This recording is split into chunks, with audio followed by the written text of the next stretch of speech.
let's see the applications of the concept of air pressure in our daily life. Okay, for example, we have plunger. Kita tahu tak plunger ni apa? Macam kita nak bersihkan sinki tersumbat. Kita nak gerakkan air tu. Alright, so macam mana dia berfungsi? Kita gunakan air pressure. Okay, when the plunger is pressed against the sink, okay, you push the plunger, the air inside it will be forced out and creates an area of low pressure. So when you push, and what happened? The air in the plunger will force out. Okay, when the air in the plunger forced out, okay, less air, and then what happened? It will create less pressure inside. Okay, at the same time, okay, we have the pressure from outside. We call it as atmospheric pressure. Okay, atmospheric pressure will pushes against the plunger.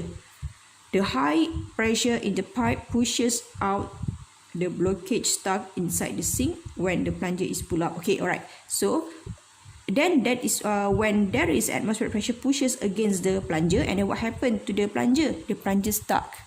Okay, bila awak tarik tu dia ketat. Sebab apa? Sebab ada high atmospheric pressure. Sebab apa? Sini lebih tinggi. Dan sebab dalam ni jadi, sebab jalan ni dah jadi rendah tadi sebab udara dah keluar. Okay, automatically the atmospheric pressure will become higher and pushes against the plunger. That's why the plunger is stuck. But you try harder. You pull the plunger with a greater force, and then what happened? You actually try to increase the volume. Okay, volume increase. Okay, bila volume increase, what happened to the pressure? It will become low, right? So it will create less pressure of gas in the plunger, and then what happened? We have air pressure from the pipe. Okay, so bila sini jadi low, okay, kat mana lagi yang ada? Dia akan ada different air pressure in the pipe. Okay, the high pressure from the pipe or the outside, okay, will pushes the blockage into the low area here, right? Low area here, and then the blockage will loosen. Okay, and then you press pula. Awak press, awak tolak blockage ni ke sana, so blockage gerak ke sana. Okay, awak betul, and then awak tarik pula. Tarik, the atmospheric pressure in the pipe will pushes against the blockage, and then dia akan loosen. So bila awak tarik, tolak, dia akan loosen lah. Okay, dan boleh blockage tu boleh terurai. Okay, Medberg hemisphere. So actually Medberg hemisphere, Medberg come from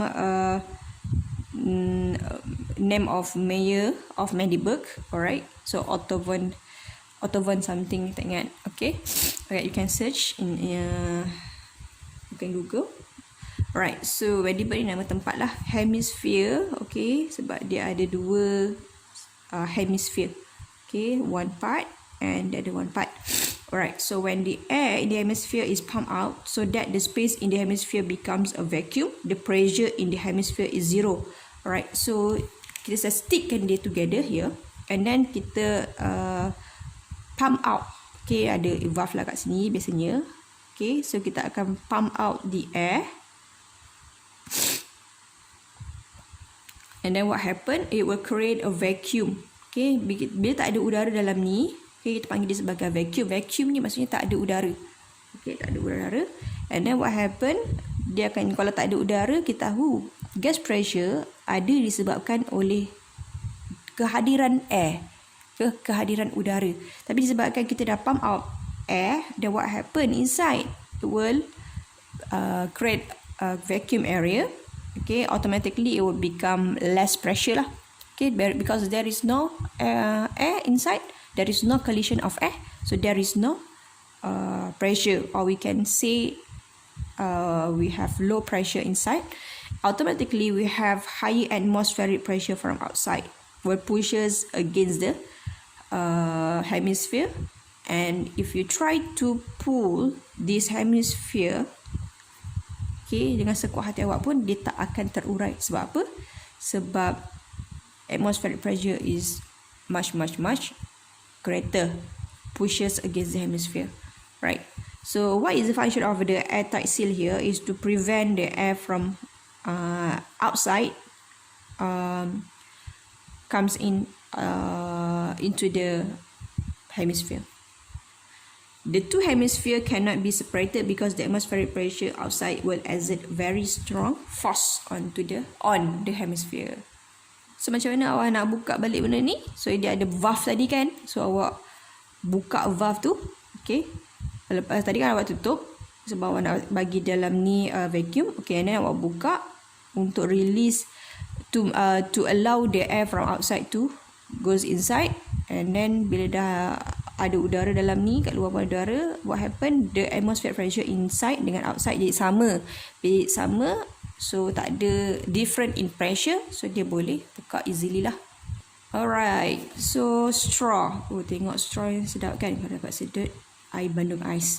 Alright, so macam mana sebenarnya awak boleh sedut air kan? Hari-hari awak sedut air kan, tapi menggunakan straw, tapi macam mana benda tu berlaku? Alright, so when the air in the straw is sucked, the pressure inside the straw is reduced. So actually you are sucking the air, okay, inside the straw. Okay, you sucking the air, and then what happen when you suck the air, it will create low pressure area.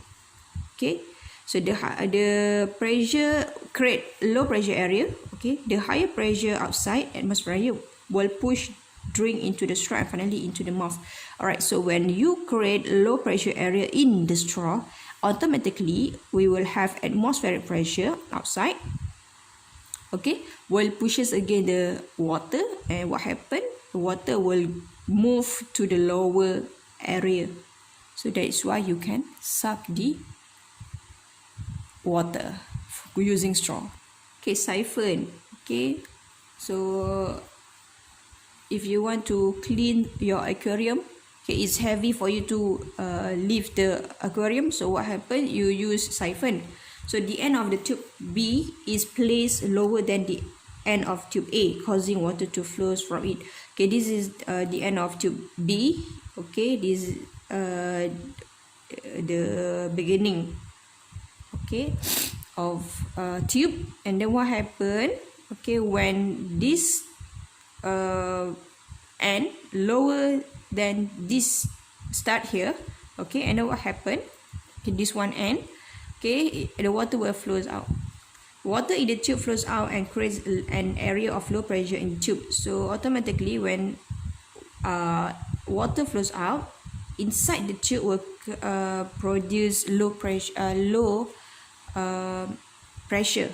Alright, and then atmospheric pressure pushes water into the tube, so the water flows out continuously. So we have open system here, alright. So the atmospheric pressure will push against the water. Okay, the water will move to the lower part, which is in the tube, and flows out from the aquarium. And then shrink. Okay, so shrink, when the piston is pulled up, okay, this is piston, you pull the piston, the volume of air in the cylinder increases. This causes a low pressure in the cylinder. So you try to increase the volume, alright. So when you increase the volume, and what happened to the pressure, become low. Alright, so we have high atmospheric pressure from outside will pushes against the water. The water will move to the lower pressure, which is in the cylinder, and the water move to the shrink. Okay, vacuum cleaner.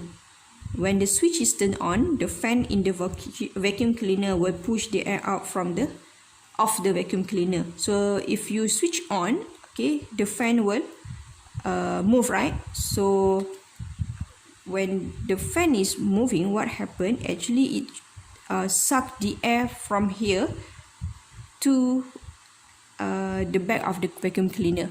Alright, so dia akan sedut udara dekat sini, okay, dia akan keluarkan dekat belakang. Alright, so bila dia sedut udara jadi kurang, okay, and then what happen, it will create low pressure, okay, low pressure area, okay, alright, and then what happen, the higher atmospheric pressure outside will push the air and dust into the vacuum. So we have a higher atmospheric pressure from outside, okay, will pushes the air and dust into the vacuum cleaner or into the low pressure area, and then the fan will always moving to flows out the air inside the vacuum. Alright, that's all.